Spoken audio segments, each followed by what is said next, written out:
The story is complex, and it's cyclical, and it's retroactive.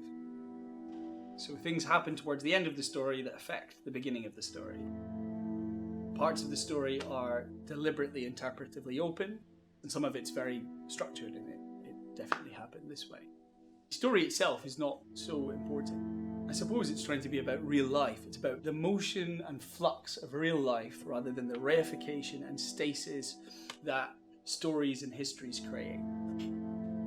I didn't really know a lot about opera before these projects, and going to a lot of operas, actually you can see how experimental they are, and that was just incredibly inspiring, because people who work in fashion think we kind of have the monopoly on, you know, new innovation and experimentation, and we're always pushing boundaries. But actually I've realized, you know, the exact same is true in opera.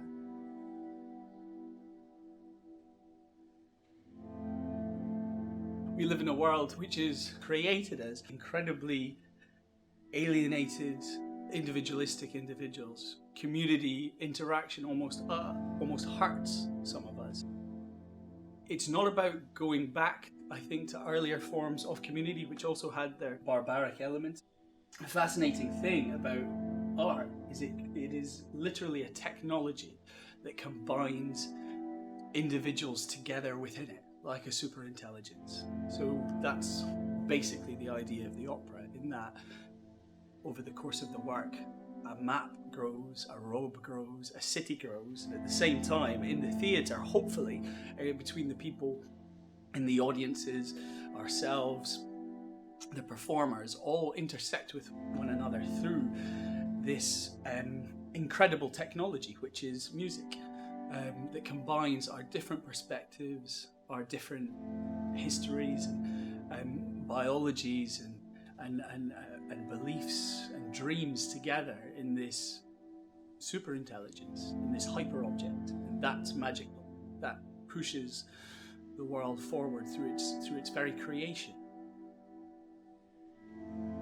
I've worked as a curator, which is essentially another way of telling a story and kind of bringing together a group of people or a group of artists, creating a framework for them to showcase their work. So in a sense, opera is a little bit like that too. You're building this team around a story, allowing them to kind of really be seen at their best.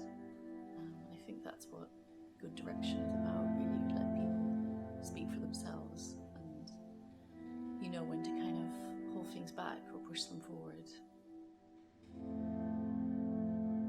The problems I might have been having one day with the score, where a part of it really sucked, or I thought it sucked, or one of the dancers falling over and there being a small unnecessary amount of pain, or the feeling that two people might share when they hang out for the first time and really fall in love with each other in the cast and crew. These are the most important things that make up life, and that's what the opera's about.